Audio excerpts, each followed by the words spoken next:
नमस्कार दोस्तों। आज के इस वीडियो में हम लोग डिस्कस करने वाले हैं बीपीएससी टीआरई 1.0 का जो सेकंड शिफ्ट का एग्जाम हुआ था उसके सारे मैथमेटिकल क्वेश्चंस को। तो चलिए इसी के साथ वीडियो को स्टार्ट करते हैं। फर्स्ट क्वेश्चन आप लोगों को स्क्रीन पर दिख रहा होगा, 3/4 की घात -6 गुणे 4/3 की घात -8 बराबर 3/4 की घात n। तो हमको n का मान निकालना है। तो इस टाइप का जब भी क्वेश्चन होगा तो आप लोगों को घातांक के रूल याद रखने होंगे। a की घात m गुणे a की घात n है तो a की घात m प्लस n हो जाता है। यानी अब गुणा है और आधार बराबर है तो घातें हमारी जुड़ जाती हैं। यहीं पर अगर भाग होगा तो घातें हमारी घट जाएंगी यानी m माइनस n हो जाएगा। यहाँ पर गुणा है तो हम लोग घातों को जोड़ देंगे। तो और एक और नियम होता है, अगर a की घात -m है तो 1/a की घात m हो जाता है। ये दो रूल लगेंगे यहाँ पर हम लोगों के। तो सबसे पहला तो 3/4 की घात -6 लिखा है, इसको ऐसे लिख देंगे बुरे। आप इस चीज को देखेंगे 4/3 की घात -8 है तो ये जो है ये चीज पलट जाती है, यानी इसको हम लोग ऐसे लिख सकते हैं, इसको उल्टा कर देंगे 3/4 और घात हमारी पॉजिटिव हो जाएगी 8। जब भी माइनस में होगी तो अंदर की वैल्यू को हम लोग उल्टा कर देंगे, घात पॉजिटिव हो जाएगी बराबर 3/4 की घात n। अब यहाँ पे आधार बराबर है, यहाँ पे आधार बराबर है, यानी हमारी जो घातें हैं वो जुड़ जाएंगी। -6 + 8 बराबर 3/4 की घात n।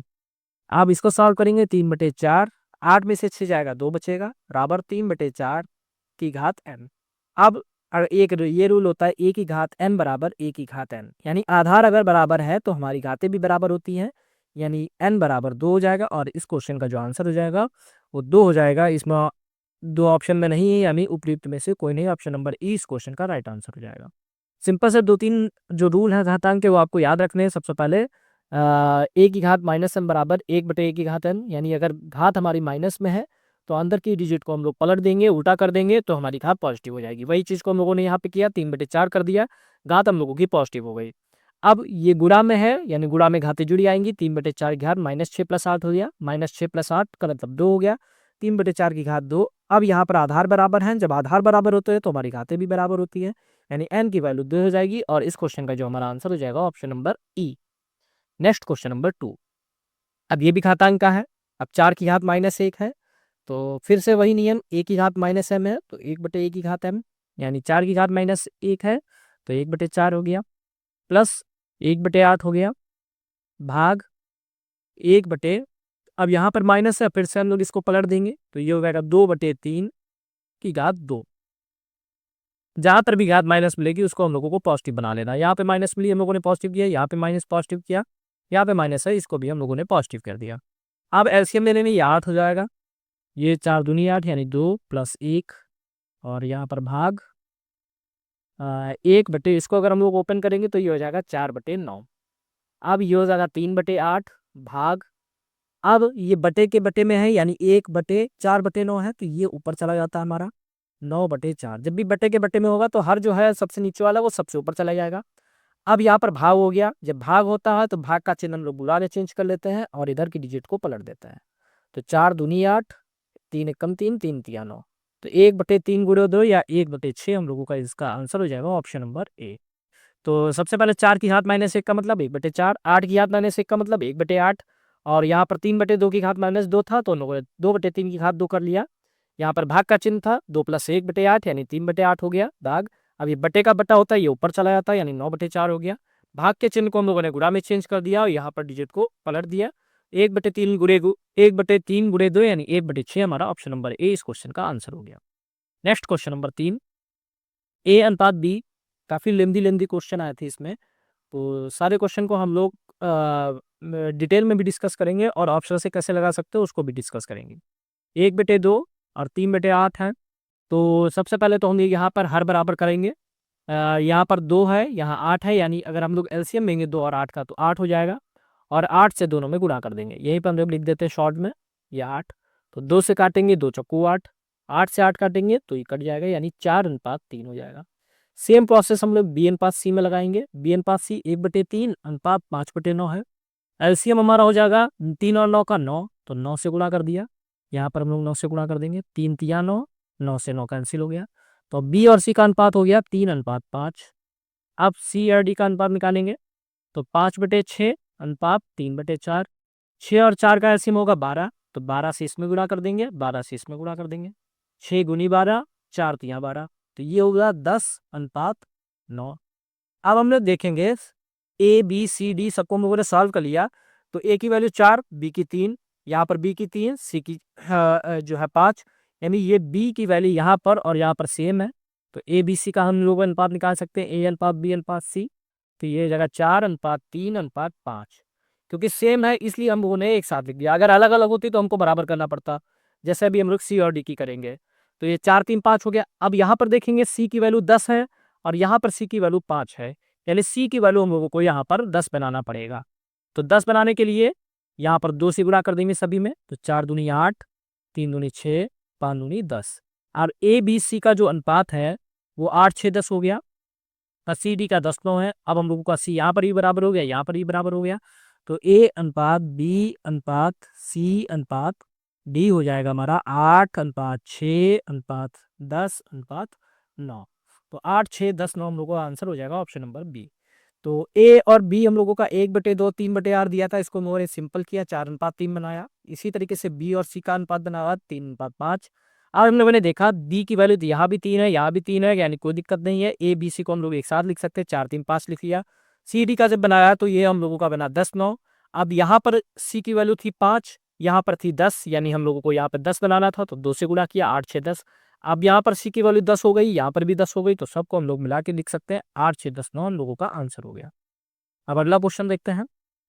सुरेश और शशि एक काम को क्रमशः 11 दिनों 17 दिनों में पूरा करते हैं। दोनों ने मिलकर काम पूरा करके 5600 पारिश्रमिक प्राप्त किया। पारिश्रमिक में उनके हिस्से हैं क्रमशः, यानी 11 दिन काम किया और 17 दिन। सुरेश ने 11 दिन, शशि ने 17 दिन। अब एक चीज आप लोगों को याद रखना होगा कि कार्य क्षमता जो है वो उल्टी होती है समय की, यानी कार्य क्षमता जो है समय की उल्टी होती है। तो सुरेश का अगर हमको समय दिया है 11, तो सुरेश की कार्य क्षमता हो जाएगी, कैपेसिटी हो जाएगी 1/11। अब शशि का अगर हम लोगों को समय दिया है 17, तो शशि की कैपेसिटी हो जाएगी 1/17। हमेशा जो है कैपेसिटी जो है टाइम का उल्टा होती है।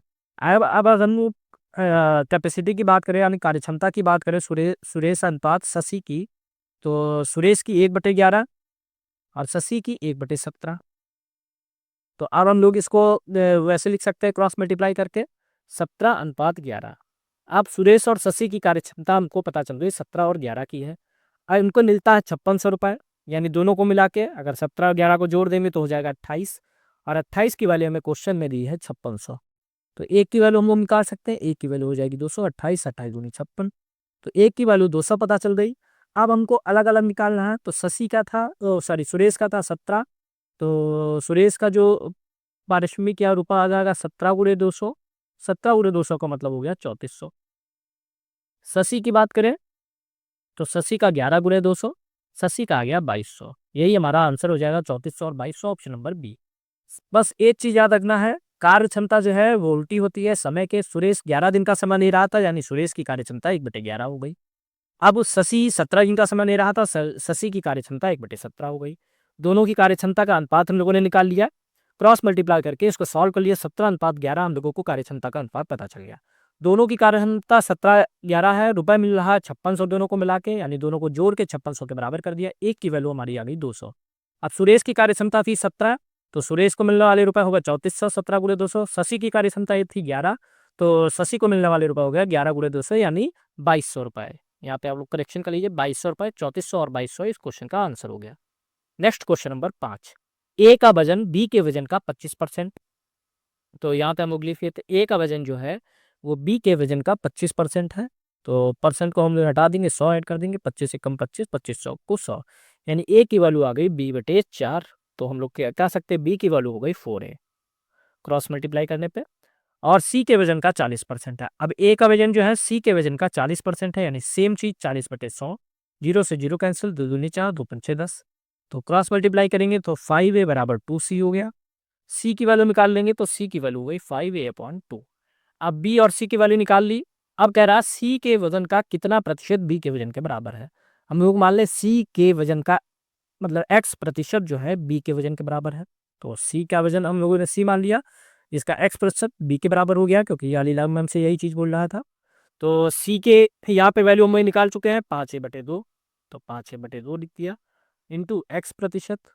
बराबर बी की वैल्यू हम लोग यहाँ से निकाल चुके हैं 4a, तो ए से ए कैंसिल हो गया और x प्रतिशत बराबर हो गया 4/2/5।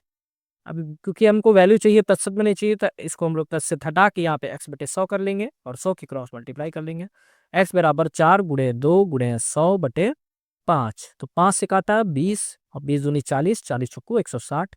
हम लोगों का आंसर हो जाएगा इस क्वेश्चन का ऑप्शन नंबर ए की वैल्यू ए के वजन का 25% कह रहा था, यानी बी ए बराबर बी का 25% हो गया, ए बराबर b/4 हो गया, तो बी की वैल्यू 4a आ गई। अब कह रहा था ए का वजन सी के वजन का 40% है, तो यहाँ से हम लोगों ने सी की वैल्यू निकाल ली 5a/2। अगर सी के वजन का कितना प्रतिशत, हम लोगों ने मान लिया सी के वजन का x प्रतिशत बी के बराबर है, तो इसको हम लोगों ने सॉल्व किया, सॉल्व करके यहाँ पे सी की वैल्यू रख दी, यहाँ बी की वैल्यू रख दी, एक्स का हमारा आंसर आ गया 160। नेक्स्ट क्वेश्चन नंबर 6, तांबे के एक गोले का व्यास 6 सेंटीमीटर है, तो जब भी व्यास दिया सबसे पहला काम हमको त्रिज्या निकाल लेना है। 6/2 कर देंगे 3 सेंटीमीटर, क्योंकि व्यास की आधी होती है त्रिज्या। गोलों को पिघलाया जाता है और एक समान वृत्ताकार अनुप्रस्थ काट के लंबे तार में खींचा जाता है। यदि तार की लंबाई 36 सेंटीमीटर है तो इसकी त्रिज्या क्या होगी। तो जब भी किसी चीज को पिघलाकर दूसरी आकृति बनाई जाएगी तो हमेशा याद रखना आपको आयतन का यूज करना है और आयतन से हम लोगों को क्वेश्चन सॉल्व करना है। कोई भी क्वेश्चन हो, अगर पिघलाया जा रहा है और दूसरा कोई चित्र बनाया जा रहा है या दूसरी कोई आकृति बनाई जा रही है, लोगों को आयतन निकालना है। तो तांबे का गोला था, गोले की हम लोग त्रिज्या मान लेते हैं स्मॉल आर, जो थी हमारी 6/2 यानी 3 सेंटीमीटर थी। अब लंबा तार खींचा गया, तार का आकार होता है बेलनाकार, इस चीज को आपको याद रखना है। तार का जो आकार होता है वो बेलनाकार होता है और इसकी त्रिज्या हम लोगों ने मान ली कैपिटल आर है, क्योंकि इसकी स्मॉल आर थी तो हम लोगों ने कैपिटल आर मान ली। लंबाई 36 यानी एच की वैल्यू हम लोगों को दे रखी है 36 सेंटीमीटर। अब गोले का आयतन होता है 4/3 पाई आर क्यूब। अब इसको बराबर कर देंगे, क्योंकि आयतन हमेशा बराबर, उनका पिघला के दूसरी चीज बनाई जाएगी तो आयतन हमेशा बराबर रहता है। तो यहाँ बेलनाकार है तो बेलन का आयतन होता है पाई आर स्क्वायर एच। पाई से पाई कैंसिल हो गया, यहाँ 4/3 गुणे आर, आर की वैल्यू 3 सेंटीमीटर थी तो 3 का क्यूब हो गया, बराबर आर स्क्वायर और एच की वैल्यू 36 दी थी। अब हम लोग इसको सॉल्व कर लेते हैं। 4 गुणे 3 3 होती है 27/3 बराबर आर स्क्वायर इंटू 36। तो 3 से काटा 3 9 27 और 9 चौक 36, 36 से 36 कैंसिल हो गया, यानी आर स्क्वायर बराबर हो गया 1।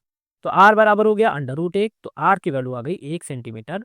हमसे पूछ रहा था त्रिज्या यानी 1 सेंटीमीटर, तो हमारा आंसर हो जाएगा उपयुक्त में से कोई नहीं। तो बस एक चीज याद रखनी, जब भी एक आकृति से दूसरी आकृति पिघलाकर बनाई जा रही है तो उसका आयतन हमेशा सेम रहेगा, बराबर रहेगा। यहाँ पे गोले का व्यास 6 सेंटीमीटर दिया था, त्रिज्या हम लोगों ने निकाल दी 3 सेंटीमीटर हो गई। यहाँ पे तार खींचा जा रहा था, तार होता है हमारा बेलनाकार, इसकी त्रिज्या हम लोगों ने मान ली आर। इसकी जो लंबाई थी 36 सेंटीमीटर दी थी, यानी एच 36 हो गया। दोनों के आयतन को बराबर कर दिया। ये गोले के आयतन का फॉर्मूला होता है, ये बेलन के आयतन का फॉर्मूला होता है। सॉल्व कर लिया, कैलकुलेट करके हमारा आर आ गया 1 सेंटीमीटर, यानी इसकी जो त्रिज्या है वो 1 सेंटीमीटर होगी, ऑप्शन नंबर ई। नेक्स्ट, दो वृत्त आंतरिक रूप से स्पर्श करते हैं, उनके क्षेत्रफल का योग 116 पाई सेंटीमीटर स्क्वायर है, उनके केंद्रों के बीच की दूरी 6 सेंटीमीटर है, वृत्त की त्रिज्याएं क्रमशः क्या होंगी। तो इसको एक सबसे पहला हम लोग बेसिक मेथड से सॉल्व करेंगे, जिससे आपको पता चल जाए कि नहीं अगर आ रहा है तो कैसे करना है। और दूसरा है फास्ट कैलकुलेशन, ऑप्शन से लेके हम लोग कैसे सॉल्व कर सकते हैं, तो उसके बारे में हम लोग यहाँ पर पहले बेसिक मेथड से हम लोग देखते हैं।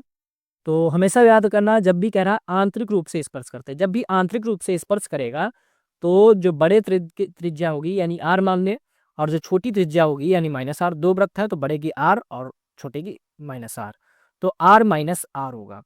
तो जब भी ये आंतरिक रूप से स्पर्श करेगा तो r -r हम लोगों को देख लेना है।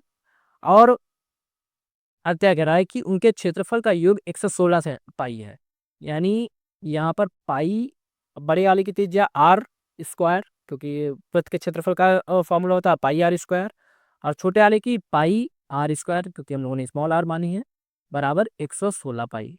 फिर कह रहा है उनके केंद्रों के बीच की दूरी 6 है, यानी r -r बराबर 6।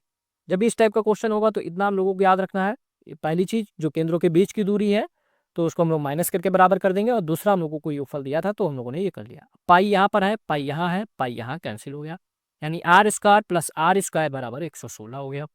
अब यहाँ पर r है तो r बराबर 6 + r हो जाएगा, पक्षांतर कर दिया, r की वैल्यू हमको पता चल गई 6 + r। अब इस वैल्यू को हम लोग यहाँ पर रख देंगे, 6 + r का whole square plus r square बराबर 116।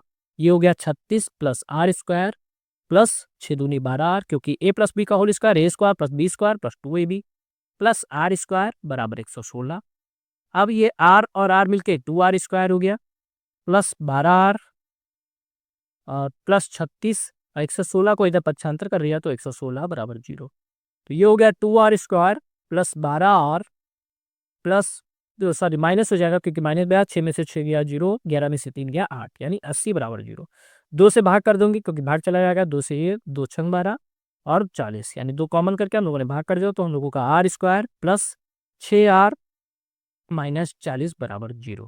अब हमको गुणनखंड करना है तो R square plus 10r minus 4r minus 40 बराबर 0। आर कॉमन किया तो r प्लस 10 माइनस 4 कॉमन किया तो r प्लस 10 बराबर 0। अब r माइनस 4 एक हो गया और दूसरा हो गया r प्लस 10 बराबर 0। अब यहाँ पर हम लोग देखे थे r माइनस 4 बराबर अगर 0 है तो r बराबर 4 हो गया और r प्लस 10 बराबर 0 है तो r बराबर माइनस 10 हो गया। अब चूंकि त्रिज्या हमारी माइनस में नहीं हो सकती तो r बराबर 4 हमारा सही हो गया। छोटे वृत्त की त्रिज्या r आ रही, बड़े वृत्त की हम लोग निकाल लेंगे 6 प्लस r यानी 6 प्लस 4, तो बड़े वृत्त की त्रिज्या अभी हमारी 10, तो हमारा आंसर हो जाएगा 10 और 4 सेंटीमीटर। बेसिक मेथड ये है कि उनके बीच की दूरी है तो r माइनस आर बराबर 6 हो गया, बीच की दूरी 6 दी थी, उनके क्षेत्रफलों का योग दिया था यानी पाई आर स्क्वायर हो गया, पाई आर स्क्वायर बराबर 116 पाई, पाई पाई पाई कैंसिल हो गया, R square plus R square बराबर 116। आर की वैल्यू 6 प्लस आर हम लोगों ने यहाँ से निकाली, उसको पुट करके गुणनखंड करके सॉल्व किया तो आर की वैल्यू 4 आई और एक 10 आई, माइनस 10 आई, तो माइनस में हमारी दूरी हो नहीं सकती यानी ये तो हमारा गलत हो गया, तो आर की वैल्यू 4 हो गई और बड़े वाले वृत्त की 6 प्लस 4 यानी 10 हो गई। अब ये बेसिक मेथड हो गया। एग्जाम में हम लोगों को कैसे करना है, जैसे हम लोगों का आंसर आया 10 और 4। अब क्या कह रहा है, आर माइनस आर उनके बीच की दूरी 6 सेंटीमीटर है, यानी 10 और 4 का अंतर देखेंगे तो 10 माइनस 4 6 हो गया। पहली चीज तो फॉलो हो गई।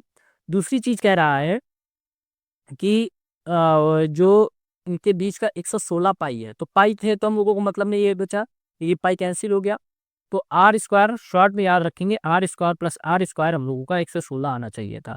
तो 10 का स्क्वायर 100, आर 4 का स्क्वायर 16, 100 और 116 ये यानी यही वाला ऑप्शन हमारा बिल्कुल सही था। तो एग्जाम में हम लोग ऑप्शन से भी कर सकते हैं, अगर ऑप्शन से आप लोग नहीं कर पा रहे हैं तो बिल्कुल ये बेसिक मेथड है, यहाँ से आप लोग सॉल्व करेंगे, कभी आप लोगों का आंसर गलत नहीं होगा। Next question number 8। एक तेज ट्रेन 600 किलोमीटर प्रति घंटा की यात्रा के लिए धीमी ट्रेन 3 घंटे से कम समय लेती है। यह भी धीमी ट्रेन की गति तेज ट्रेन की गति से 10 किलोमीटर प्रति घंटा कम है, तो दोनों ट्रेनों की गति क्रमशः है।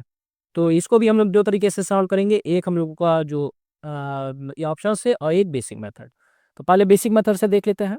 एक होता है फॉर्मूला समय बराबर दूरी बटे चाल, तो यहाँ पे लिख देते हैं समय बराबर दूरी बटे चाल, ये हम लोगों का फॉर्मूला होता है।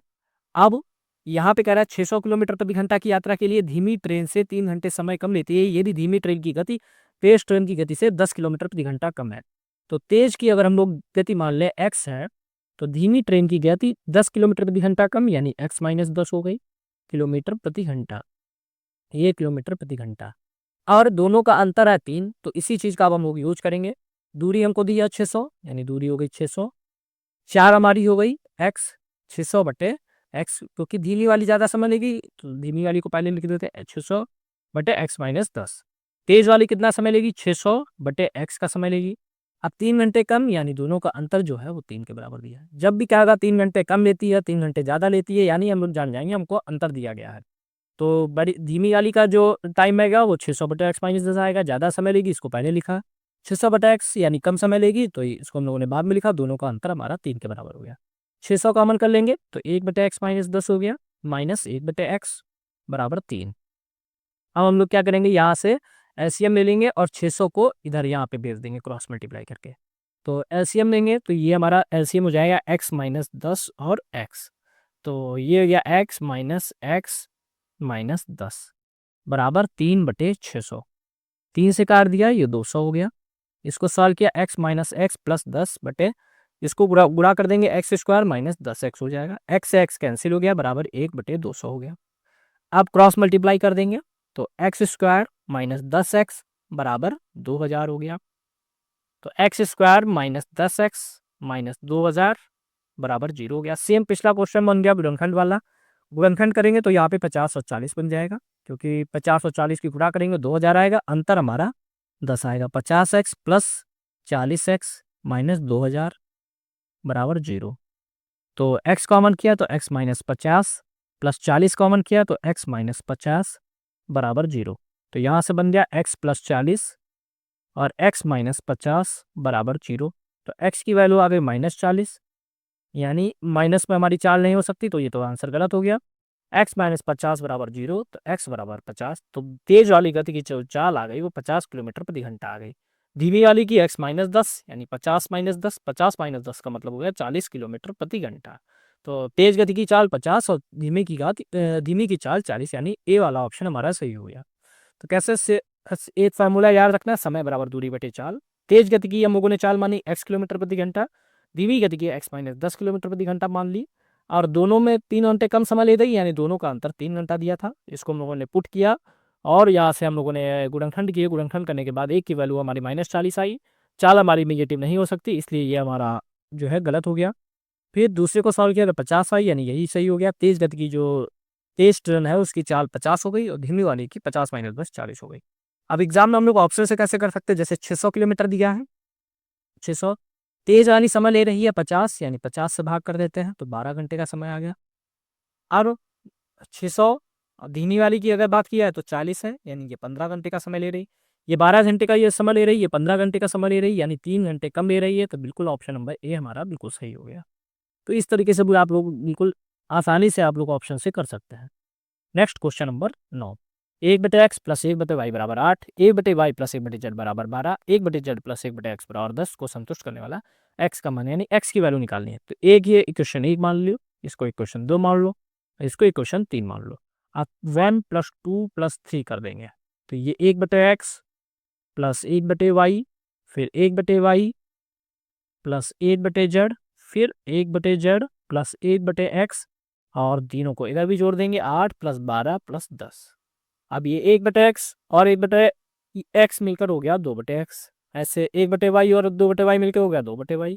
1/z और 1/z 2/z बराबर 12 और 20, 20 और 10 30। अब 2 कॉमन कर लिया तो ये हो गया 1/x plus 1/y plus 1/z बराबर 30। तो 1/x plus 1/y plus 1/z की वैल्यू आ गई 15। 2 से इसको काट दिया तो ये 15 हो गया हम लोगों का। 1/x plus 1/y plus 1/z की वैल्यू 15 है, इसको हम लोग मान लेते हैं 4। अब हमको x का मान निकालना है, तो यानी कि अगर y और z माइनस कर दे तो हमें x का मान पता चल जाएगा। y और z है 2 में, यानी 2 को माइनस कर दें तो 1/x plus 1/y plus 1/z minus 1/y, और माइनस जब अंदर जाएगा तो ये भी माइनस हो जाएगा। 1/z बराबर 15 माइनस 12, तो ये कैंसिल हो गया, यानी 1/x बराबर हो गया हमारा 15 में से 12 गया तो 3। तो x 1/x की वैल्यू 3 है, तो x की वैल्यू कितनी हो गई 1/3, और हमारा जो आंसर हो जाएगा ऑप्शन नंबर बी। बहुत सिंपल क्वेश्चन था, सबको जोड़ देना था, जोड़ने के बाद हमारा 2 1/x plus 1/y plus 1/z बराबर बना। तो 1/x plus 1/y plus 1/z की वैल्यू 15 आ गई।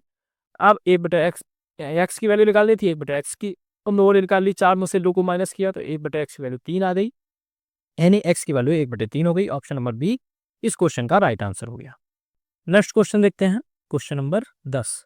एक राशि में 5 वर्षों में साधारण ब्याज से 50% की वृद्धि होती है, इसी दर से 12,000 का 3 वर्षों बाद चक्रवृद्धि ब्याज क्या होगा। यानी 5 वर्षों में वृद्धि होती है 50% की, 1 वर्ष की निकाल लेंगे तो 50/5 यानी 10% हो गया। तो आर की वैल्यू हमें ये पता चल गई, आर की वैल्यू 10%, क्योंकि दर जो होती है वार्षिक होती है 1 वर्ष की, तो 1 वर्ष की हम लोगों ने निकाल ली। 12,000 की राशि कह रहा है, यानी पी हम लोगों को दिया 12,000। 3 वर्ष यानी एन हम लोगों को दिया है 3 वर्ष।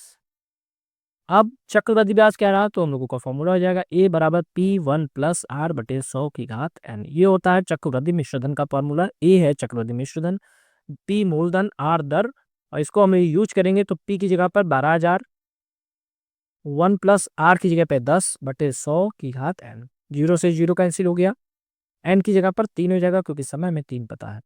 तो 12,000 गुणे 10 एकम 10 और 1 11/10, 11/10 की घात 3। 11 का क्यूब होता है 1331 गुणे 1331 और 10 का 1000। तो 3 जीरो से 3 जीरो कैंसिल होगा, यानी 12 गुणे 1331 हो गया। 12 और 1331 की गुणा करेंगे तो ये हो जाएगा 15,972 रुपए। ए बराबर, यानी चक्रवृद्धि मिश्र धन हमको पता चल गया 15,972 रुपए। हम लोगों को निकालना है चक्रवृद्धि ब्याज, यानी ए माइनस बी चक्रवृद्धि मिश्र धन में से मूलधन घटा देंगे, हमारा आंसर आ जाएगा। 15,972 में से 12,000 घटाएंगे तो माइनस करेंगे तो 15 में से 12 गया 3,972 रुपए, हम लोगों का आंसर हो जाएगा ऑप्शन नंबर ए। सिंपल सा क्वेश्चन था, बस यहाँ पे ये चीज ध्यान रखना था, 5 वर्षों का हम लोगों को 50% की वृद्धि दे रहा था, तो एक वर्ष में हम लोगों ने 10% निकाल ली। एक वर्ष की 10% पता चल गई, तो हम लोगों ने क्या किया, यहाँ से फॉर्मूला लगाया ए बराबर P1 प्लस आर बटे 100 की घात n का, तो ए की वैल्यू 15,972 और ये ब्याज निकालना था, ये माइनस पी किया तो 3,972 रुपए हम लोगों को ब्याज पता चल गई। नेक्स्ट क्वेश्चन देखते हैं। एक परीक्षा में कुल अभ्यर्थियों का 37.5% छात्राएं थी, छात्रों का 75% तथा छात्राओं का 62% सफल हुए तथा 342 छात्राएं असफल हुई, असफल छात्रों की संख्या क्या है। तो काफी लेंदी क्वेश्चन है, इसको हम यूनिट से सॉल्व करेंगे। तो गर्ल जो कह रहा है 37.5% है, तो इसको हम लोग भिन्न में चेंज कर लेते हैं, परसेंटेज को हटाएंगे, 100 से भाग कर देंगे, दशमलव हटाएंगे, 0 ऐड कर देंगे, और जब इसको भाग करेंगे तो ये हो जाएगा 3/8। अब 3/8 यानी गर्ल की संख्या हो गई 3, ऊपर वाली जो, क्योंकि हमको गर्ल 37 दिया था तो गर्ल्स 3 हो गई। बॉय हम लोग निकाल सकते हैं, टोटल 8 है, 3 लड़कियां हैं तो लड़कों की संख्या 5 हो गई। अब फिर कह रहा है कि इतने सफल हुए 75% लड़के और 62% लड़कियां, तो हम लोग यहाँ पे पास वाले देख लेते हैं, पहले लड़कियों को देख लेते हैं। तो 62.5% पास हुई, तो इसको भी सेम हम लोग दशमलव हटाएंगे और पहले परसेंट हटाएंगे, 100 बढ़ाएंगे, दशमलव हटाएंगे, 0। 5 से डिवाइड करते हैं तो ये हो जाएगा 5, एक कम 5 बचा 1, 5 दूनी 10 बचा 2, 55 25, ये हो जाएगा 5 दूनी 10, 0 0। 25 से करते 25 पंचे 125, 25 अट्ठे 200, यानी 5/8 हो गया। तो जो पास लड़कियां हैं वो 5/8 है, वो फेल निकाल सकते हैं, फेल लड़कियां। टोटल हमारे से लड़कियां 1 होंगी, क्योंकि भिन्न में हम लोग सॉल्व कर रहे हैं, तो 1 होती है टोटल। 5/8 जब माइनस करेंगे तो 3/8 हो जाएगा। फेल होने वाली लड़कियों जो है वो 3/8 हो गई। इसी तरीके से लड़कों का निकालेंगे, पहले पास होने वाले 75% है, यानी 75/100 हो गया, 25 तिया 75 और 25 चौको 100, 3/4 जो है पास हुए हैं। अब फेल होने वाले लड़के निकाल लेंगे, तो 1 माइनस 3/4 तो 1/4 हो गया। अब ये 1/4 फेल वाले आ गए। अब ये जो 3/8 लड़कियां हमारी आई हैं फेल वाली, और टोटल हमारी कितनी लड़कियां थी यहाँ से देखेंगे तो 3 थी यूनिट में, तो टोटल अगर हम लोग नंबर निकालेंगे तो टोटल हमारी लड़कियां हो जाएगी 9/8। तो जो फेल होने वाली लड़कियां हैं वो हो गई हमारी 9/8। अब इस 9/8 की वैल्यू उनको क्वेश्चन में दी है 342, तो 9/8 बराबर हो जाएगा 342।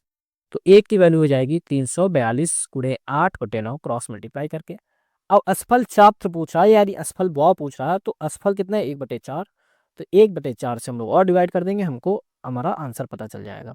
4 से डिवाइड किया 4 दूनी 8, 9 से करेंगे 9 तिया 27 50 7 9 अट्ठे 72, और तो ये हो गया 38 दूनी 76।